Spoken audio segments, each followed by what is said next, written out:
বিসমিল্লাহির রহমানির রহিম। পরম করুণাময় ও অসীম দয়ালু আল্লাহর নামে শুরু করছি। হামিম। শপথ সুস্পষ্ট কিতাবের। আমি নাজিল করেছি এক বরকতময় রাতে।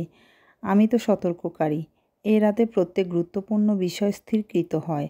আমার আদেশক্রমে আমিই পাঠাই, প্রতিপালকের পক্ষ থেকে রহমত স্বরূপ। তিনি শোনেন এবং জানেন।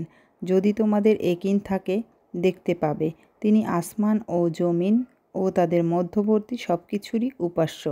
তিনি জীবন দেন এবং মৃত্যু দেন। তিনি তোমাদের এবং তোমাদের পূর্ববর্তী পিতৃপুরুষদেরও রব। তারপরও এরা সন্দেহ করে ক্রিয়া কৌতুক করেছে। আপনি সেই দিনের অপেক্ষা করুন যখন আকাশ ধোঁয়ায় ছেয়ে যাবে, যা মানুষকে গ্রাস করবে। এটা যন্ত্রণাদায়ক শাস্তি। হে রব, আমাদের উপর থেকে শাস্তি দূর করে দিন, আমরা ঈমান আনব। তারা কি করে উপদেশ গ্রহণ করবে? তাদের কাছে তো এসেছে সুস্পষ্ট প্রদর্শন করে বলে, সে তো উন্মাদ শিখানো বুলি আওড়ায়। আজাব কিছুটা প্রত্যাহার করব, কিন্তু তোমরা পূর্বা অবস্থায় ফিরে যাবে, যেদিন আমি প্রবলভাবে পাকড়াও করব এবং পুরোপুরি প্রতিশোধ গ্রহণ করব। আসসালামু আলাইকুম। নিপা আহমেদ ব্লগে সবাইকে স্বাগত জানাচ্ছি নতুন আরও একটি ব্লগ ভিডিও দেখার জন্য। আর এই মুহূর্তে কাছে এবং দূরে, দেশ এবং দেশের বাইরে থেকে যে যেখান থেকে আমার ব্লগ ভিডিওটি দেখছেন, সকলের সুস্থতা কামনায় শুরু করছি আমার আজকের ব্লগ। আমি নিপা বলছি অস্ট্রিয়া থেকে। আশা করছি কাছে দূরে যে যেখানে আছেন সবাই অনেক বেশি ভালো আছেন। আমরাও আল্লাহর অশেষ রহমতে আলহামদুলিল্লাহ ভালো আছি। তো এই তো নতুন আরও একটি ব্লগ ভিডিও নিয়ে চলে আসলাম আপনাদের সামনে। আশা করছি আপনাদের ভালো লাগবে। তো এই তো সকালে নাস্তা দিয়েই হচ্ছে আজকের ভিডিওটি শুরু করলাম। তো এই তো এখানে দেখতে পাচ্ছেন, এখানে আমি কিছু পেঁয়াজ, কাঁচামরিচ, তারপর হচ্ছে এখানে ক্যাপসিকাম, টমেটো আর হচ্ছে আলু, পেঁয়াজ পাতা, তো সব কিছু আমি কুচি করে নিয়েছি। তারপর হচ্ছে এই তো সামান্য পরিমাণ লবণ, হলুদ আর হচ্ছে মরিচের গুঁড়া, আর দিয়েছি সামান্য পরিমাণ জিরা গুঁড়া। তো দিয়ে আমি খুব ভালোভাবে ময়দা দিয়ে পরিমাণ মতো পানি দিয়ে একটা ব্যাটার তৈরি করে নিচ্ছি। তো এই তো সবজি দিয়ে ময়দা দিয়ে হচ্ছে আমি একটা চাপড়ির মতো করে নিব সকালের নাস্তার জন্য। তো আপনারা চাইলে এই নাস্তাটা আটা দিয়েও করতে পারেন। তো আমি ময়দাই ব্যবহার করেছি এখানে। তো এক এক সময় এক এক ধরনের নাস্তা খেতেই আসলে ভালো লাগে। তো এইভাবে সবজি দিয়ে একটু ঝাল ঝাল করে যদি চাপড়ি বানিয়ে খাওয়া হয়, এটা এমনিতেই খাওয়া যায় কোনো কিছু ছাড়াই। তারপরেও হচ্ছে আমরা এটার সঙ্গে ডিম পোস্ট করে নিয়েছিলাম। তো আমাদের দেখা যায় বেশিরভাগ সময় হচ্ছে ব্রেড খাওয়া হয়, পাউরুটি। তো এই ধরনের নাস্তাগুলো একটু কমই খাওয়া হয়। ডিম খাওয়া হয়, দুধ খাওয়া হয়, তবে চাপড়ি বা রুটি, পরোটা এগুলো সকালের দিকে একটু কমই খাওয়া হয়। রুটি, পরোটা, তো এই ধরনের খাবারগুলো আমরা আসলে রাত্রের দিকেই আমাদের বেশি খাওয়া হয়। তো আর এই তো নাস্তার পরে এরপর হচ্ছে এখানে রান্না করে নিব করলা দিয়ে, আলু দিয়ে রুই মাছের ঝোল করব। তো যাই হোক, এখানে মশলা কষিয়ে নিয়েছি অফ ক্যামেরাতেই, খুব ভালোভাবে মশলা কষিয়ে তারপর হচ্ছে এখানে এই তো আলু দিয়ে দিলাম। তো আমি আলুটা অফ ক্যামেরাতে ভেজে নিয়েছি, রুই মাছও ভেজে নিয়েছি। তো আলুগুলো ভেজে রান্না করলেও অনেক বেশি মজা হয়। তো এই তো অফ ক্যামেরাতেই হচ্ছে আমি রান্নাটা করে নিচ্ছি, খুব বেশি ডিটেলসে শেয়ার করছি না। তো আলু দিয়ে খুব ভালোভাবে কষিয়ে তারপর হচ্ছে আমি ঝোলের পানি দিয়ে দিয়েছি। তো ঝোলের পানিটা যখন ফুটে উঠেছে তারপরে হচ্ছে এখানে ভেজে রাখা মাছও দিয়ে দিয়েছি। তো আমি করলাটা সবসময় পরেই ব্যবহার করি। আমি করলা একটু লবণ দিয়ে হচ্ছে মেখে রেখেছি। তো এরপরে তরকারিটা যখন ঝোলটা ফুটে উঠবে তখনই হচ্ছে খুব ভালোভাবে ধুয়ে তারপর হচ্ছে ফুটানো ঝোলের মধ্যেই আমি করলাগুলো দিয়ে দিচ্ছি। করলা বা উস্তা যাই বলেন না কেন, এইভাবে যদি লাস্টের দিকে ঝোলের পানিটা ফুটিয়ে তারপরে ব্যবহার করা হয়, এতে করে মনে হয় তিতা ভাবটা একটু কমই লাগে। তো অনেক সময় দেখা যায় যদি মশলার সঙ্গে কষিয়ে রান্না করা হয়, এতে করে মনে হয় যে তিতা ভাবটা একটু বেশিই লাগে। তো আমি এভাবেই রান্না করে থাকি। আমার কাছে মনে হয় এভাবে রান্না করলেই বেশি মজা হয়, তিতা ভাবটা কম লাগে।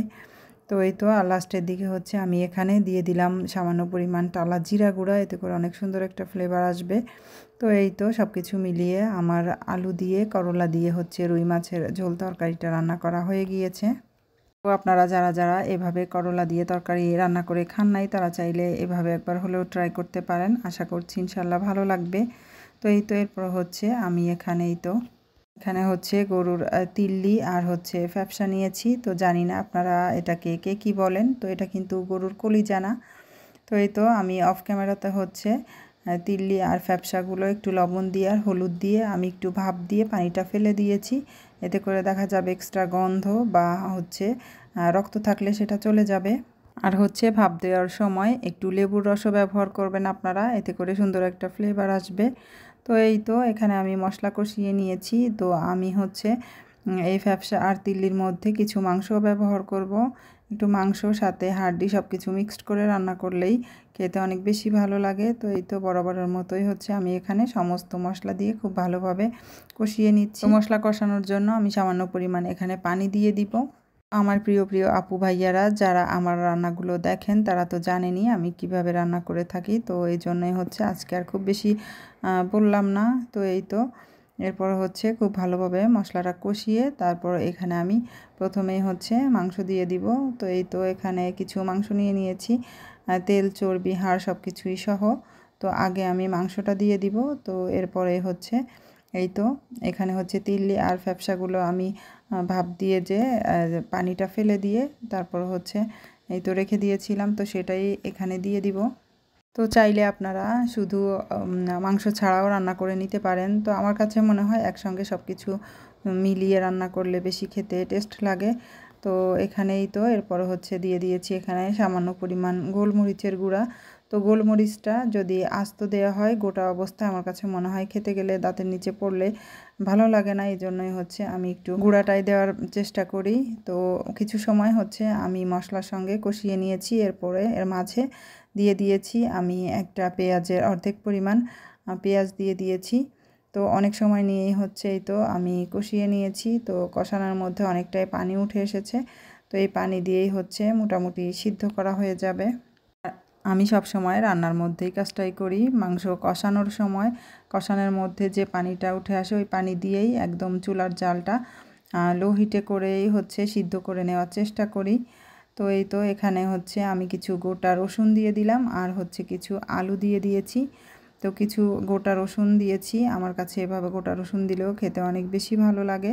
আর আলুটা তো দিতেই হয় যেহেতু বাচ্চারা পছন্দ করে। আর এই তো অলরেডি অফ ক্যামেরাতে রান্নাটা করে নিয়েছি, লবণটাও চেক করে নিয়েছি। আর লাস্টের দিকে এখানে এই তো শাহি গরম মশলা গুঁড়া আর হচ্ছে দিয়ে দিয়েছি টালা জিরা গুঁড়া আর দিয়ে দিলাম কয়েকটা কাঁচামরিচ ফ্লেভারের জন্য। তো এই তো সব কিছু মিলিয়ে আমার রান্নাটা কেমন হয়েছে অবশ্যই কমেন্টস করতে ভুলবেন না।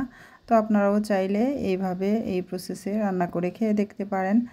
তিল্লি ফ্যাপসা বা কলিজা অনেক বেশি মজা হয়। তো রান্নাবান্না শেষ করে হচ্ছে বাইরে ঘুরতে যাব। তো ভিডিওর এই পর্যায়ে এসে যারা এখন একটা লাইক দিতে ভুলে গিয়েছেন প্লিজ একটা লাইক দিয়ে আমার ভিডিওটি কন্টিনিউ করবেন। আর আজকে যারা আমার চ্যানেলে নতুন ভিজিট করছেন তারা চাইলে আমার এই ছোট্ট চ্যানেলটি সাবস্ক্রাইব করে আমার চ্যানেলের পাশেই থেকে যেতে পারেন।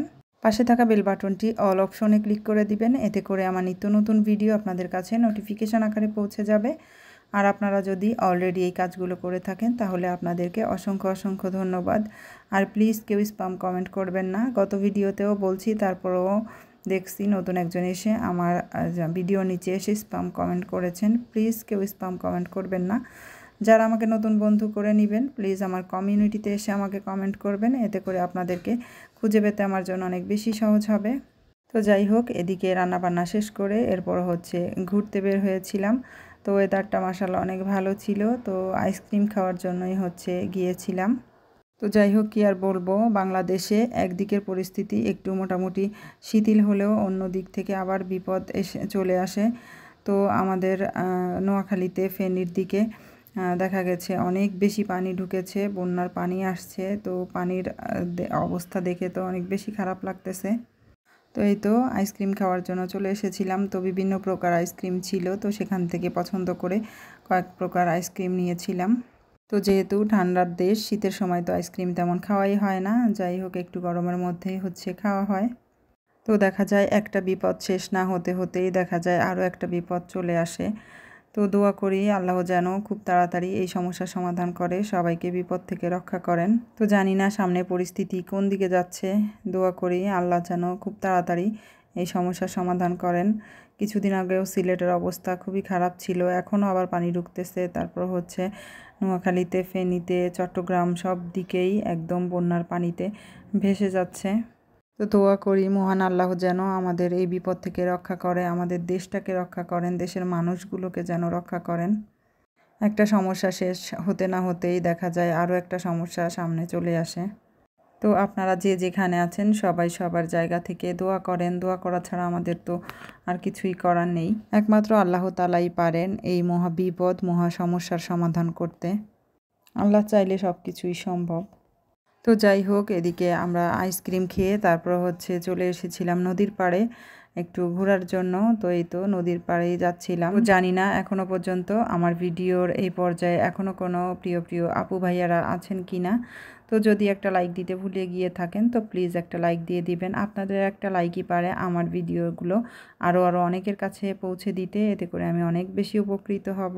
আপনাদের একটা লাইক শেয়ারের কাজ করবে। আর আপনারা যারা আপনাদের মূল্যবান সময় ব্যয় করে আমার ভিডিওগুলো দেখেন তাদেরকে অসংখ্য ধন্যবাদ। যারা আমাকে প্রতিনিয়ত সাপোর্ট করে যাচ্ছেন, আমাকে সামনে এগিয়ে যেতে সাহায্য করছেন, তাদের জন্য আমার অন্তরের অন্তঃস্থল থেকে অনেক বেশি ভালোবাসা। তো আশা করি এভাবেই আমাকে সাপোর্ট করে যাবেন, সামনে এগিয়ে যেতে সাহায্য করবেন।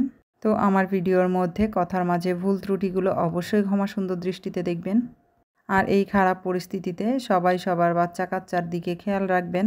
সবাই অনেক বেশি সচেতন থাকবেন, সাবধানে থাকবেন।